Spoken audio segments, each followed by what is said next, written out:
एक राहत इंदौरी साहब का बहुत ही शानदार शेर था और वो शेर कुछ इस तरह था कि झूठों ने कहा झूठों से कि सच बोलो।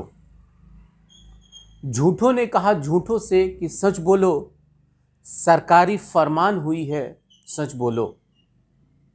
घर में एक मंडली है झूठों की, घर में एक मंडली है झूठों की, दरवाजे पे लिखा है सच बोलो। नमस्कार, आप देख रहे हैं यस24 न्यूज़ और मैं कौसर अली। ये शेर आज मुझे बरबस ही याद आ गया, लेकिन हम आगे बढ़ें इससे पहले आपको ये वीडियो हम दिखा रहे हैं। सिवान का ये वीडियो है, अच्छा लगेगा इसलिए कि ये वो मदमस्त बच्चे हैं जिन्हें अभी से अपने भविष्य की चिंता है। आप ये वीडियो देखिए, नहीं वो बोले तो ये वो चर्चा करेंगे। कल ना साइन किए थे इसको। क्या भाई? किसी से कल पड़ा इधर आइए, इसको ही बोले दोनों को। ये वो बच्चे हैं जो क्रिकेट खेलते हैं, जिन्हें इस बात क्या नाम है वो आपका? अब गुमान है कि हम आप क्रिकेट खेलती हैं, क्या सोच के खेल रही हैं क्रिकेट आप? हमको स्टेट लेवल से मतलब ऊपर जाना है। स्टेट लेवल से ऊपर जाना है। बहुत मतलब अच्छा आदमी बनना है। क्रिकेट आपको पसंद है बहुत? कहाँ से आती हैं आप? सिद्धवल से। सिद्धवल से आप डेली आती हैं यहाँ पर प्रैक्टिस करने के लिए? तो ये आपको मतलब कहाँ से लगा कि हमको क्रिकेट खेलना चाहिए? किसी ने बताया या फिर आप क्रिकेट देखती हैं या फिर किसी प्लेयर को देख करके? सर हम मतलब क्रिकेट देखते हैं ना, तो इसलिए हमको मतलब देख कर अच्छा लगता है, इसलिए हम लोग खेलते हैं। आपका सबसे फेवरेट प्लेयर कौन है? सर सचिन तेंदुलकर। ये जो मैंने शेर कहा ना, ये शेर पता है क्यों मैंने कहा? ये शेर मैंने इसलिए कहा कि आज बिहार के अखबारों में, कई अखबारों में एक खबर छपी थी और उस खबर का सारांश ये था कि सोशल मीडिया और इंटरनेट पे जो लोग भी सरकार, उनके अफसर, नेता, सांसद, विधायक अगर उन लोगों के ऊपर कोई अभद्र टिप्पणी करते हैं या अमर्यादित भाषा का इस्तेमाल करते हैं, उनके ऊपर कानूनी कार्रवाई की जाएगी। जी हाँ, अब सवाल ये उठता है कि भाई आप इनके ऊपर कार्रवाई तो कर सकते हैं, बिल्कुल करना चाहिए, लेकिन इतना कठोरतम कार्रवाई आपने पहले क्यों नहीं किया? बहुत सारे ऐसे कांड हुए, बहुत सारी ऐसी घटनाएं हुई, बहुत सारे ऐसे जानें चली गई जो इसी सोशल मीडिया के द्वारा अफवाह फैला करके किया गया। और कहने में ज़रा भी संकोच नहीं है कि ये सरकार की प्रायोजित चाल थी। आपने देखा जिस तरीके से पिछली झारखंड सरकार में उन लोगों को प्रोत्साहित किया जा रहा था, माला पहनाया जा रहा था, जिन लोगों ने सोशल मीडिया के द्वारा ही गलत अफवाह फैला करके और किसी की जान ले ली थी, लेकिन उनका कोई कुछ नहीं कर सका। इसकी हद तो तब पूरी दुनिया ने देखा जब इसी कोरोना काल में और मरकज जैसा मामला सामने आया। उसका सरकार ने भी कहीं कोई एविडेंस नहीं दे पाया, ना कोई सरकार कोई प्रूफ दे पाई, और बिना तथ्य आधारित उस पूरे मामले को इस तरीके से सोशल मीडिया पे हाईलाइट किया गया। और वो करने वाला कोई और नहीं था बल्कि यही साइबर टीम थी जो कहीं ना कहीं सरकार के प्रायोजित थी। उसके ऊपर भी कोई कार्रवाई नहीं हुआ। जानते हैं क्यों? क्योंकि वो सरकार को फायदा पहुंचा रहा था। और उस वक्त, उसके बाद दुनिया बदल गई है सर। और वो दुनिया तब बदली है जब हर वो एक्टिविस्ट अपने हाथों में जो है कि सोशल मीडिया जैसा हथियार लेके चलना शुरू कर दिया। अपनी बातों को सरकार तक डायरेक्ट पहुंचाने के लिए बात करना शुरू कर दिया। अपने हाथों में जो है कि सोशल मीडिया का वो बटन लेके चलना शुरू किया जिस बटन से सरकार हिल रही थी। सरकार की उन नाकामियों को दिखलाया जा रहा था। उस गांव-गांव में जाकर के बाढ़ में पीड़ित जो लोग भी थे, जो लोग भी कोरोना पीड़ित थे, जो लोग भी भूखे मर रहे थे, जिन लोगों के घर में चूल्हा नहीं जल रहा था, जो लोग बेरोजगारी से बर्बाद हो रहे, तबाह हो रहे थे, उन लोगों की सच्चाई को जब ये सोशल मीडिया दिखलाना शुरू की तो सरकार को अब लग रहा है कि कहीं ना कहीं हमारे हाथों से जो है कि सब कुछ फिसलता जा रहा है। आप एक आम आदमी को भ्रमित करके सर कब तक रख सकते हैं? आप भ्रमित में तब रखते हैं जब पेपर के अखबारों में आप विज्ञापन दे करके और अपने पक्ष में कोई भी खबर छपवा लेते हैं। लेकिन ये सोशल मीडिया ना तो बिकने वाली थी और ना खरीद सकते हैं आप। आप बड़ी बड़ी स्ट्रीम मीडिया को कथित तौर पर खरीद तो सकते हैं, लेकिन सोशल मीडिया को खरीदने की आपकी औकात नहीं थी। और यही वजह है कि अब आप पीछे से जो है कि अब आप इस सोशल मीडिया के एक्टिविस्टों के ऊपर अपना जो किसी तरीके से कि प्रभाव डालना चाहते हैं या इनको डराना धमकाना चाहते हैं। सवाल एक ये भी उठता है कि आखिर वो कौन लोग हैं जो सरकार को गाली देते हैं या अपने जनप्रतिनिधियों को गाली देते हैं या संसद या विधायक या अफसर को गाली देते हैं। आप उनको चिन्हित कीजिए ना। आप इस कानून के तहत यानी कि हर उस एक्टिविस्ट को आप अपने जद में लाना चाहते हैं जो लोग भी सामाजिक न्याय की बात करते हैं, जो लोग भी सच्चाई को दिखाते हैं, जो लोग भी आपके उस कुप्रथा को, आप उसके इस गलत सिस्टम को, जो लोग भी आपके उन कोड़ को दिखलाना शुरू कर रहे हैं, उनके ऊपर कहीं ना कहीं आप जो है कि अपना दबिश दिखाना चाहते हैं। लेकिन सर आपको मैं बता देना चाहता हूं कि चाहे जिस तरीके से भी हो, अगर सोशल मीडिया पर अपनी बातों को रखने की अगर वो हिम्मत रखता है तो कहीं ना कहीं वो आपसे बात करके और अपने तथ्यों के आधारित बात करके मनवाने का हिम्मत भी रखता है। वो सोशल मीडिया पे ऐसे कितने लोग हैं, आप तो उनको चिन्हित नहीं कर सकते हैं। और आपको चिन्हित करना ही है सर, तो आप उनको चिन्हित कीजिए जो लोग गलत अफवाह फैला करके पूरे समाज को जो है कि गंदगी से भर दिए हैं। आज आप उनको चिन्हित कीजिए ना सर, जो कि हर गांव-गांव में जो कि हिंदू मुस्लिम की बात को ला करके और इतना नफरत पैदा कर दिए हैं जिससे किसी एक खास पार्टी को फायदा हो रही है। आप उसके ऊपर तो कोई बंदिश लगा नहीं सकते हैं सर, लेकिन आप उसको बंदिश करना चाहते हैं जो सच में सच कहीं ना कहीं अपने सामाजिक उस कृतियों को, उस सामाजिक गलत नीतियों को, उस गलत कामों को जो सरकार जितना वादा कर रही है उन वादों को नहीं दिखला पूरा कर पा रही है और वो सोशल मीडिया के लोग उसको दिखला रहे हैं, तो आपकी किरकिरी हो रही है और आप जो है कि उसके ऊपर चाबुक चलाना चाहते हैं।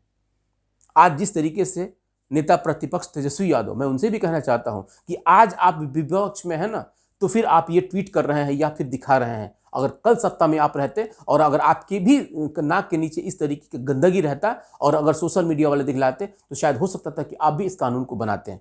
लेकिन सवाल ये उठता है कि जब भी कोई सत्ता में रहता है कहीं ना कहीं वो अहंकार से भर जाता है और वो अहंकार उसको अपने आप में इतना मजबूत प्रदान करता है, उसे लगता है कि दुनिया का सबसे ताकतवर हम व्यक्ति हैं। लेकिन अभी जो घटनाएं घटी थी 20 तारीख से पहले अमेरिका में, उससे सभी दुनिया को सबक लेना चाहिए और उन तानाशाहों को तो और सबक लेना चाहिए जिनको लगता है कि सत्ता तो हमने पा लिया है लेकिन अब जनता जो है कि कीड़े मकोड़ों से कम नहीं है। याद रखिएगा, लोकतंत्र में जनता तो मालिक होती है, लेकिन आज जिस तरीके से जनता के ऊपर एक जो चाबुक चलाया जा रहा है और ख़ास करके कानून को लेकर के, कानून के दायरे में, कानून के पीछे, कभी कोर्ट को, कभी सुप्रीम कोर्ट को और कभी जो है कि संविधान को आगे रख करके और एक आम आदमी के हक को मारा जा रहा है, कहीं ना कहीं ये वक्त बहुत जल्द पलटेगा। आज सोशल मीडिया एक हमारे लिए ताकत है, एक पावर है उन लोगों के लिए जो लोग सच में सच्चाई को दिखाना चाहते हैं। आप कार्रवाई कीजिए ना सर, कौन मना कर रहा है आपको, लेकिन उनके ऊपर कार्रवाई कीजिए जो लोग सच में इस देश को तबाह कर रहे हैं। आप उनके ऊपर कार्रवाई कीजिए जिन लोगों के ऊपर एक बड़ी पार्टी करोड़ों करोड़ रुपए पैसा दे रही है, जिन लोगों के साइबर अपराध को आज देशभक्ति की श्रेणी में ला के खड़ा कर दिया गया है, जिन लोगों की एक एक जो गलत जो है कि मैसेज जो है कि लाखों लाख लोगों को तबाह कर दे रही है। सर आपको भी पता है सर कि इस देश में क्या हो रहा है।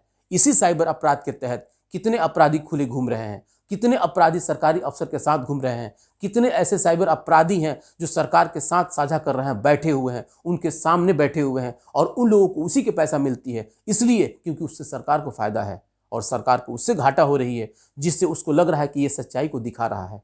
सोशल मीडिया के मैं गिने चुने नाम ऐसे बता सकता हूं जो लोग आपके लिए काम करते हैं, लेकिन अनगिनत ऐसे हैं जो समाज के लिए काम करते हैं, जिनको फिक्र है कि हाँ बिहार किस तरीके से सही पैदान पे चला जाए, जिनको फिक्र है कि 70 साल के बाद भी आज बिहार के लोग आधे से ज़्यादा लोग जो है कि भूखे सोते हैं, जिनको फिक्र है कि आज बिहार के लोग जो हरित क्रांति की बात करते हैं, बिहार में आज भी खेती गृहस्थी का हालात बद से बदतर होता जा रहा है, जिनको फिक्र है कि आज भी हमारे देश का जो बेरोजगार युवा है सबसे ज़्यादा बिहार में है, आज उनको फिक्र है इस बात की कि आज कई दिनों से हमारे पटना में कई शिक्षक जो है कि हड़ताल पर बैठे हुए हैं, लेकिन आप उनकी नहीं सुन रहे हैं। आपने इसके लिए कानून नहीं बनाया सर कि अगर कोई एक व्यक्ति अगर कोई मर जाता है अगर उस विधानसभा में तो उस विधायक को जो है कि दंडित किया जाए।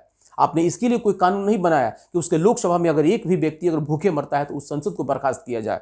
आपने उसके लिए कानून नहीं बनाया कि अगर उसके गांव में अगर कोई भी अगर एक बेरोजगार युवक अगर आत्महत्या करता है तो वहाँ के मुखिया को आप फांसी दे दें या उसको जो है कि आप सजा दें। ये कानून आप नहीं बनाए हैं। कानून आप ये बना रहे हैं कि अगर इस तरीके का कुप्रथा को अगर कोई दिखलाएगा तो उसके ऊपर आप कानून का चाबुक चलाएंगे। सर ये क्या न्याय संगत थोड़ी है? अगर न्याय संगत नहीं है तो फिर से सर इस चिट्ठी पे विचार कीजिए, ताकि हमारा बिहार जिस तरीके से आज जिस माहौल से गुजर रहा है, आप तो सत्ता के मद में चूर हैं सर। ये सत्ता का मद ही हम कहेंगे कि आज 2 महीना हो गया लेकिन अभी तक मंत्रिमंडल का विस्तार नहीं हुआ। ये सत्ता का मद ही कहेंगे कि आज क्राइम अपने चरम सीमा पर पहुंचता जा रहा है।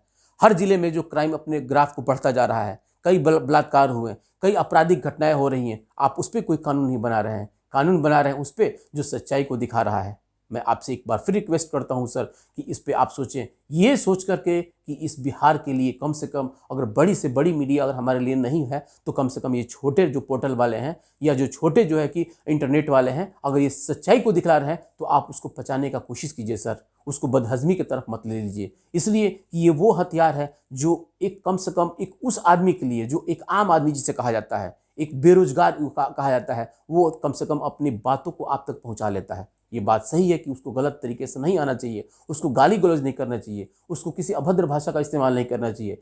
इसका जो कि पक्षधर हम भी नहीं हैं, हम भी चाहें कि हाँ एक सभ्य भाषा के तहत और तार्किक बातों को रख करके सरकार तक अपनी बातों को रखा जाए। लेकिन जिस तरीके से आज सरकार कर रही है, कहीं ना कहीं ये आने वाले वक्त में इन सोशल एक्टिविस्टों के ऊपर एक चाबुक और एक कानून के दायरे में लाने की जो कोशिश की जा रही है, ये तो कामयाब हम नहीं होने देंगे। इसलिए नहीं होने देंगे कि आज एक आम आदमी के पास इससे बड़ा कोई साधन नहीं है।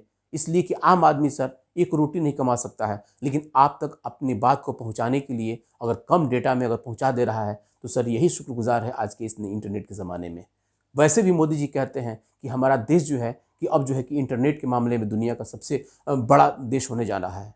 आपने ही कहा था सर कि ये जो है कि डिजिटल इंडिया हो रहा है, और अगर डिजिटल इंडिया का अगर गलत प्रभाव कहीं पड़ रहा है तो उसके ऊपर आप रोक ज़रूर लगाइए, लेकिन अगर सही असर हो रहा है तो सर आप उस पर विचार ज़रूर कीजिएगा। जी हाँ, ये मैं अपने मुख्यमंत्री माननीय नीतीश कुमार जी के लिए मैसेज दे रहा हूँ, और आपसे भी रिक्वेस्ट है कि इस वीडियो को शेयर ज़रूर करें। जिस तरीके से आज कई पत्र पत्रिकाओं में और कई अखबारों में जो ये आज चिट्ठी निकली हुई थी कि पुलिस मुख्यालय से कि इस बार जो है कि जो भी सोशल मीडिया के द्वारा, जो भी इंटरनेट के द्वारा अगर किसी जनप्रतिनिधि को गाली दिया जा रहा है या अपशब्द किया जा रहा है या अभद्र भाषा का इस्तेमाल किया जा रहा है, उनको जो है कि दंडित किया जाएगा। दंडित कीजिए सर, इसमें कोई दो राय नहीं है, लेकिन ये सोच करके कीजिए कि वो लोग कौन हैं और उनका क्या छवि है और किस रूप में वो लोग आपको किस तरीके से काम कर रहे हैं। बहुत सारे ऐसे एक्टिविस्ट हैं जो सच में अपने पेट पर पत्थर बांध करके और समाज के लिए काम कर रहे हैं, उनको भी चिन्हित कीजिए सर। उसमें से आपको बहुत सारे ऐसे चैनल मिल जाएंगे जो सच में इस देश के लिए, अपने बिहार के लिए, अपनी धरती के लिए काम कर रहे हैं। और अगर उनको इस कानून के डर से आप डराना चाहते हैं